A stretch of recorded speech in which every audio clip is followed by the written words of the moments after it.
Xin chào và chào mừng các bạn đã trở lại với phân tích game.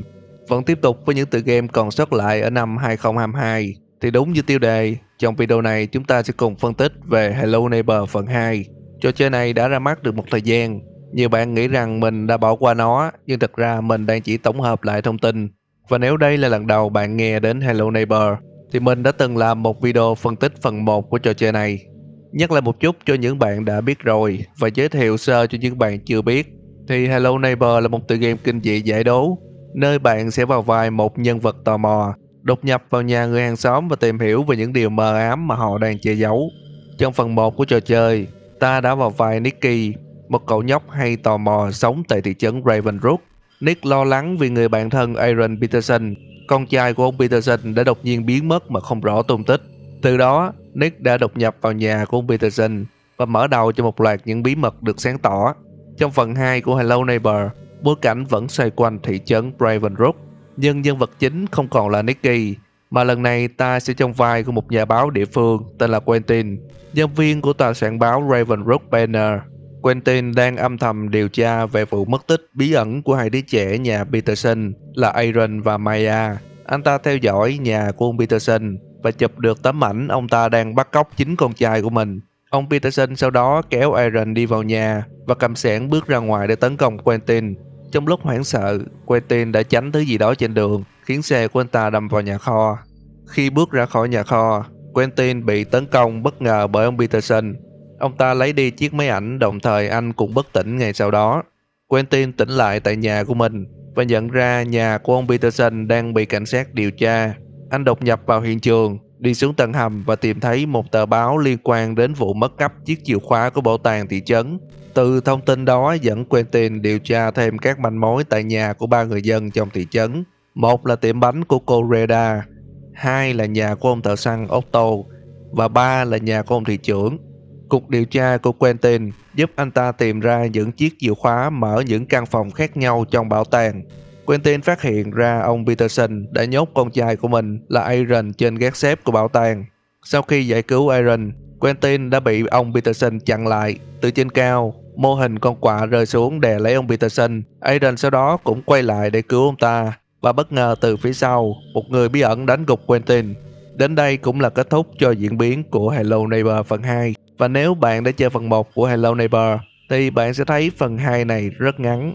Đồng thời nó cũng không cho ta quá nhiều thông tin mới về cốt truyện.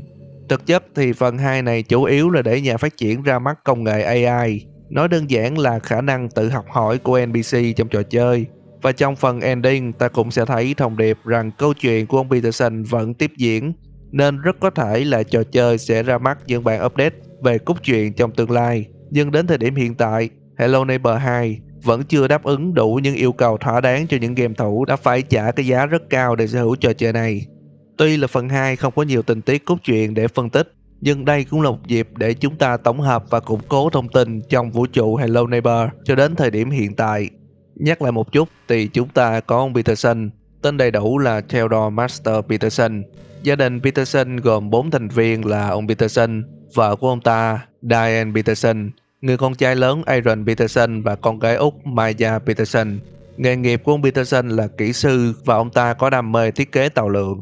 Trong bản Hello Neighbor Hide and Seek, ta biết rằng gia đình Peterson đã gặp hai biến cố lớn. Một là cái chết của người vợ Diane trong vụ tai nạn giao thông do lỗi của ông Peterson, và hai là cái chết của Maya trong tai nạn trên mái do lỗi của Aaron. Nếu bạn đã từng xem qua video phân tích trước của mình về bản Hello Neighbor năm 2017, thì mình nghĩ là bạn đã hiểu được các sự kiện chính và 50% vũ trụ của Hello Neighbor. Và tại sao lại là 50%? Vì 50% vũ trụ còn lại của trò chơi được nhà phát triển đặt trong những sản phẩm sách được phát hành từ năm 2018. Đến thời điểm hiện tại, Hello Neighbor đã ra mắt tổng cộng là 7 tập truyện dài và 2 tập truyện tranh, cho ta nhiều sự kiện mới xảy ra bên ngoài các diễn biến của trò chơi. Hiện tại chúng ta đều biết vị trí dòng thời gian của 4 phần chơi, gồm Hello Gate, Hide and Seek, Hello Neighbor 1 và 2. Tuy vậy ở Hello Neighbor 1 chỉ có Act 1 và Act 2 là xảy ra trước Hello Neighbor 2, còn Act 3 của Hello Neighbor 1 lại là một tương lai xa hơn, nên ta sẽ cho nó ở cuối cùng của dòng thời gian. Bây giờ mình sẽ nói tóm tắt ý chính của từng tập truyện và sắp xếp chúng lại thành một dòng thời gian đầy đủ. Tập truyện đầu tiên mang tên Missing Pieces ra mắt vào năm 2018. Tập truyện này lấy bối cảnh năm 1995, kể về khoảng thời gian khi gia đình của Nick vừa mới dọn đến Ravenrook. Nick kết bạn được với Aaron và tìm thấy những quá khứ đen tối của Peterson. Do lúc này mẹ và em gái của Aaron vẫn còn sống, nên ta sẽ để nó ở trước phần Hide and Seek. Đến với tập truyện thứ hai mang tên Walking Nightmare ra mắt vào năm 2019. Tập truyện này kể về việc Nick sau khi đến dự đám tang của mẹ Aaron, Nick không còn gặp lại Aaron nữa. Ông Peterson nói rằng bọn trẻ đã đến sống với dì của chúng. Nhưng khi hỏi thăm thì người dì cũng nói rằng Aaron và Maya không sống với bà ta. Từ đó, Nick nghi ngờ rằng Aaron và Maya đã bị mất tích. Cậu nhờ sự giúp đỡ của những người bạn là Enzo, Marisa và Trinity. Họ bắt đầu theo dõi ông Peterson và phát hiện ra ông ta đang làm những việc điên rồ. Với chi tiết đám tang của bà Peterson, ta sẽ đặt phần chuyện ở vị trí sau sự kiện Hide and Seek. Đến với tập truyện thứ ba mang tên Buried Secret, cũng ra mắt vào năm 2019. Tập truyện này kể về Nicky. Cậu ta bị ám ảnh bởi ông Peterson và tiếp tục tìm hiểu chuyện gì đã xảy ra với Aaron và Maya. Bạn bè của Nicky trở nên lo lắng và cho rằng cậu ta đã mất trí. Từ đó Nicky tiếp tục một mình thực hiện điều tra, và thế là cậu ta quyết định đột nhập vào nhà của Peterson để tìm Aaron. Với chi tiết này, ta sẽ đặt Buried Secret trước các sự kiện của Hello Neighbor 1, vì đoạn kết của phần truyện cũng chính là Act 1 trong phần game thứ nhất. Đến với tập truyện thứ tư mang tên Bad Blood, ra mắt vào 2020. Tập truyện này kể về Maya và Aaron trong quá trình tìm hiểu Ravenrook. Họ phát hiện rằng ông bà của họ sở hữu nhiều manh mối về một giáo phái kỳ lạ từng tồn tại trong lịch sử của thị trấn. Cuối tập truyện này, hai đứa trẻ nhà Peterson tìm thấy một đường hầm bên dưới tháp thời tiết của gia đình. Tập truyện này không có sự xuất hiện của Nick, nên ta sẽ đặt nó trước phần truyện Missing Pieces trong mốc thời gian. Đến với tập truyện thứ 5 mang tên Bright Mistake, ra mắt vào 2020. Tập truyện này tiếp tục câu chuyện của Aaron và Maya. Hai đứa trẻ phát hiện giáo phái mà họ đang theo dõi tên là Forest Protector. Giáo phái này được thành lập tại Ravenrook từ lâu, được nhận biết thông qua các tín đồ đeo mặt nạ quạ và áo choàng lông. Trong Hello Neighbor 2, tại bảo tàng, ta cũng sẽ tìm thấy nhiều chi tiết có liên quan đến giáo phái này. Các thành viên của hội Forest Protector thường chờ đợi khi thị trấn Ravenrook gặp bão để thực hiện một nghi lễ cổ xưa.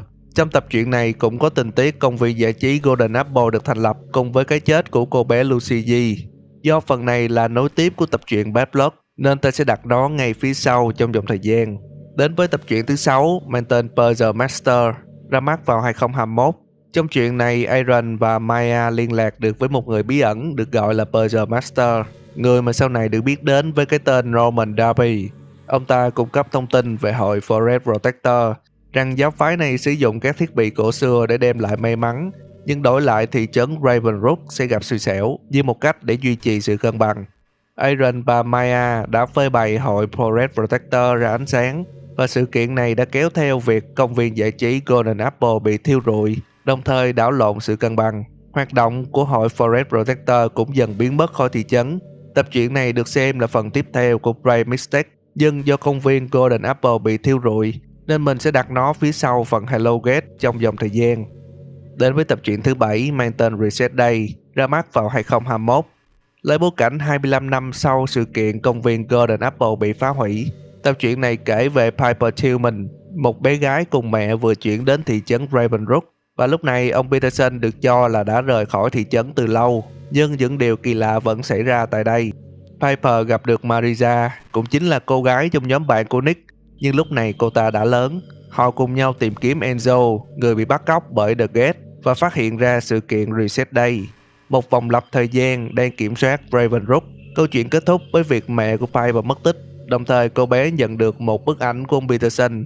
Do phần chuyện này không có sự xuất hiện của Nick, nên mình sẽ đặt nó vào trước các sự kiện trong Act 3 của Hello Neighbor phần 1. Vậy là ta đã đi qua hết 7 tập truyện dài của Hello Neighbor. Bây giờ hãy đến với 2 tập truyện tranh. Tập truyện đầu tiên mang tên The Secret of Bosco Bay, lấy bối cảnh vào năm 1984. Câu chuyện kể về hai cô gái là Jane và Ellie trong quá trình tìm kiếm nguyên nhân dẫn đến cái chết của người anh trai Joe tại khu vui chơi Bosco Bay. Ngay đêm trước khi công viên bị san bằng, họ phát hiện ông Peterson là kẻ chịu trách nhiệm gián tiếp cho cái chết của Joe. Peterson trong lúc tìm cách ngăn chặn họ thì bị đè cho một đống đổ nát, nhưng sau đó ông ta vẫn sống và bước ra khỏi đó. Tập truyện này xảy ra ở một nơi nằm ngoài thị trấn Ravenrook, nên mình sẽ để nó vào đầu mốc thời gian. Đến với tập truyện tranh thứ hai, mang tên The Ravenbrook Disaster, kể về cô bé Regina và người chị Bree. Họ di tản khỏi thị trấn Ravenbrook do bão lớn và chạm mặt với ông Peterson. Regina biết rằng ông Peterson đang thử nghiệm cỗ máy điều khiển thời tiết lên thị trấn Ravenbrook, nhưng cỗ máy đã ngoài tầm kiểm soát. Ông Peterson trong quá trình tìm cách tắt cỗ máy đã bị tấn công bởi The Gate, nhưng sau đó ta biết rằng The Gate chính là một nhân cách khác của ông Peterson. Khi Regina và Bree tìm cách phá cỗ máy thời tiết thì nó phát nổ, đồng thời chấm dứt cơn bão đang xảy ra tại thị trấn. Phần chuyện này không có mốc thời gian, nhưng nếu để ý về biểu hiện của ông Peterson, mình có giả thuyết rằng có thể sự kiện trong The Ravenbrook Disaster xảy ra sau các diễn biến của Hello Neighbor phần 2. Vì ông Peterson chấp nhận làm ngập cả thị trấn chỉ để thử nghiệm cỗ máy thời tiết, nên có thể ông Peterson lúc này không còn người thân nào. Nhưng tại sao ông ta lại tạo ra cỗ máy thời tiết? Thì như đã biết, hội Forest Protector thường thực hiện nghi thức cầu may mắn của họ khi trời có bão. Và nếu có cỗ máy điều khiển thời tiết, ông Peterson sẽ có thể thực hiện nghi thức mọi lúc. Còn lý do vì sao ông ta cần sự may mắn thì ta đều biết ông Peterson đã gặp nhiều chuyện xui xẻo trong quá khứ, dẫn đến cái chết của nhiều người và ngay cả vợ con.